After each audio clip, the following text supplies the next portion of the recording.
On avait la recette de la pâte pour faire de la porcelaine dure comme en Chine, puisque c'est un missionnaire, un père jésuite, un missionnaire en Chine, qui avait espionné dans le centre historique en fait de la porcelaine chinoise, qui est Jingdezhen. Il a réuni toute la recette, morceau par morceau, il a réuni toute la recette qu'employaient les Chinois pour fabriquer cette porcelaine dure.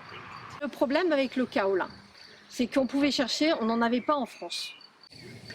Et cocorico, les premières carrières, c'est nous. Enfin, pas tout à fait Marcognac, puisque la première carrière qui a été exploitée, c'est celle de Saint-Thirier-la-Perche, à côté, et ça s'appelle les carrières du Clos de Bar. Bon.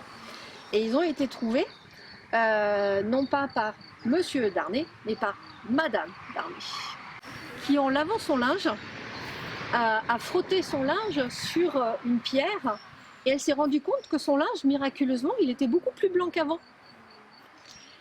Mais on n'a pas découvert que c'était le kaolin tout de suite.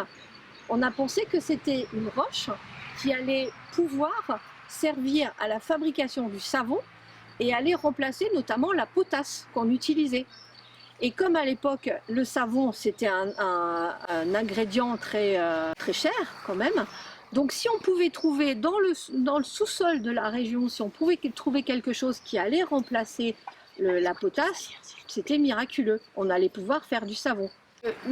Son mari, Jean-Baptiste Darnay, était chirurgien du roi, mais il n'était pas à même de juger de l'importance de la roche, donc il l'a envoyé à celui qui était son ami, mais qui n'est plus resté après, qui était son ami, qui s'appelait Villaris, et qui lui était apothicaire à Bordeaux, et qui était dépositaire d'une roche de kaolin. Quand il a reçu celle de Jean-Baptiste Darnay, il a tout de suite compris qu'il avait quelque chose d'important dans les mains. Donc il a effectivement dévoilé le lieu qui était le Clos de Bar à Saint-Thirier. Ces carrières ont été achetées par le roi et elles ont été exploitées à l'usage exclusif de la manufacture de Sèvres.